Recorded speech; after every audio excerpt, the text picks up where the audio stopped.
Sa bawat tabing dagat ng ating bayan, may mga kasangkapan na patuloy na bumubuo sa tradisyong Pilipino. Isa na rito, ang dala. Isang simpleng gamit sa pangingisda, ngunit may malalim na kwento at tiyaga, talino at kultura ng mga mangingisda. Lang, no? Dalawa lang, ito na lang. Ang kunti, no? Tertiahe. Talaga ito. Go. Ano yan? Yung kaya ko. Okay. Kaya ngayong araw, kasama natin si Tatay Aliho na halos may 3 dekada nang gumagawa ng dala. Paano nga ba ito gawin? At bakit mahalaga ito sa kultura? At kasaysayan natin ang kasangkapang ito. Pag ikaw ay gumagawa ng ganyan, kailangan ito. Meron kang gunting. Ito, sikwan. Ito, para dito. Ito naman, malaki ito para dito. Kaya ngayong araw, sasaksihan ninyo kung paano gawin ang isang dala.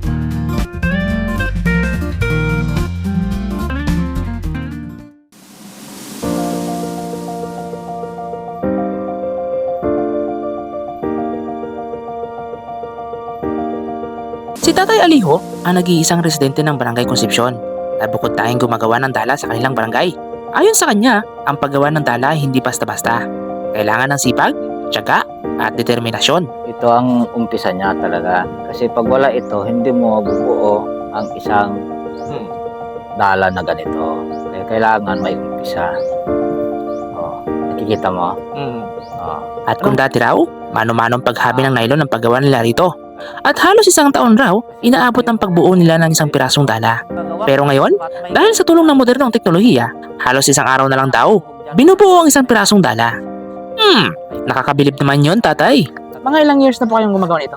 Ay, matagal na anak ko. Matagal na kasi sabi ko nga sa'yo,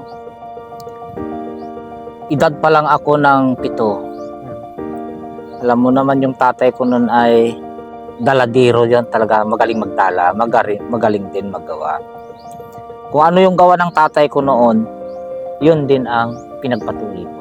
Ano to? Tinuro lang sa inyo ng tatay niyo? Or kayo na Hindi. lang po na? Hindi ako tinuruan. Basta pag nagagawa yung tatay ko noon, katingin lang ako. Habang nagagawa ng hayuma nga, sabi ko, ako naman may bure. Nakatistis akong ganyan ng bure.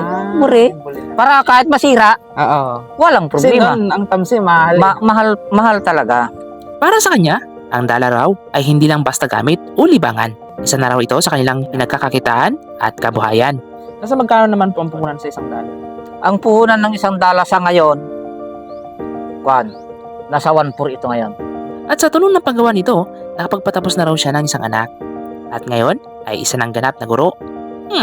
Amazing ka, Tatay. Ang ginakuha ko lang naman dito ay libur ko lang. Ayaw ko kasi ng maningil ng sobra-sobra.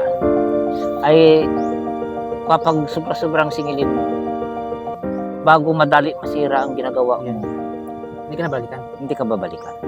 Ayon sa kanya, hindi naman daw ganong mahal ang singil niya sa mga nagpapagawa sa kanya. Kadalasan raw kasi, ang mga nagpapagawa sa kanya ay mayroon ng sariling materialis. Kaya naman, hindi niya na kailangan bumili pa nito. At ang libro na lang ang binabayaran sa kanya. Hindi ako nagsasabi ng lugi ako. Basta ang importante sa akin, mayroon ako Meron po kayo. kinikita. Yun ang importante. Sa bagay, kaya naman isang araw. Ay 1.4, ibenta ko ng 1.9. O, di mayroon akong 500. Kaya nandyan lang ako nakaupo. Sa bagay. Sa ilang dekada nang gumagawa ng dala si Tatay Aliho, kabisadong-kabisado niya na raw ang paggawa nito. Pati ang sukat, lapad at bawat buhol ng nylon dapat pantay-pantay at hindi pwedeng magkamali. Para hindi ka mapadiwakal dito, yung kumbaga marang-harangan ng lagyan mo ng pagbitin para sa ganun na. Ito ngayon, ikabit mo na, pangalawa. Dala-dalawa na lang. Dalawa. Kasi isa Ay, yan doon kasi kanina ay apat-apat. doon. Dito Ito dalawa na lang. Para lahat ito, papasok dyan lahat. Insakto yan. Kung ano ang paghigpit mo dyan, ganito. Kung titignan mo, akala mo simple lang ang paggawa nito. Hindi madali, lalo na kung bago ka pa lang nagsisimula at matuto. Kaya lang, huwag kang magkakamali na kasi na makakain ka ng 3, lalo na kung sunod-sunod dahil ito, hindi na magtama doon. Okay. Kaya kailangan, di bali magsubra ito, huwag lang doon. Sa modernong teknolohiya ngayon, halos bihira na lang ang gumagawa nito. Para kay tatay, hanggat may nagpapagawa at naniniwala sa kanyang kakayahan, hindi daw siya hihinto sa paggawa nito. Hindi lamang sa kanyang galing na kasalanan tagumpay ng dala. Ang mga nagpapagawa sa kanya, mga mangingisdang umaasa sa bawat hibla ng lambat, ang tunay na nagbibigay saysay sa kanyang sining. Kaya pag nagawa ako ng dala na ganito, kailangan bayaran nila agad para sa ganun ay May pambili. may pambili.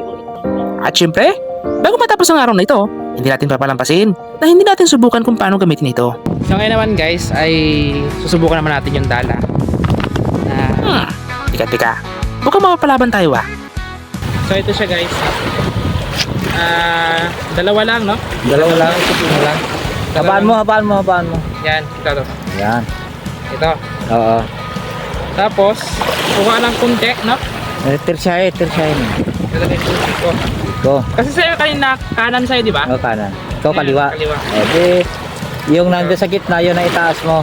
Ito. Yung higit, hindi. Ito. Yan. Yan Pero ang- sa akin kasi nilalagay ko dito. Okay lang, walang problema. Yan. Oh. Then, ikunin mo yung sa loob. Hagis mo na yan. Ang kaya ko. Sa ngayon, halos kukunti na lang marunong gumamit nito. Sa likod ng bawat huli ng isda, may mga kamay na tahimik na gumagawa. At sa bawat dalang itinatahi, may kasamang pangarap. Pangarap ng mga Pilipinong patuloy na lumalaban sa buhay. At sa tulong ng kanilang sariling sining at gawang kamay, buhay na buhay ang tradisyong Pilipino. Habang unti-unting lumulubog ang araw, tapos na rin ang isang araw na paggawa ni Tatay Alejo. Ang kanyang mga kamay, pagod man at may kalyo, ay patuloy na lumilikha ng pag-asa para sa mga mangingisdang umaasa sa kanyang dala. Sa bawat buhol ng lambat, nakaukit ang kwento ng pagtutulungan, ng sipag at ng buhay sa tabi ng dagat. Hindi ito basta trabaho, ito ay pamahalan ng mga ninuno at patuloy na buhay sa bawat alon ng panahon.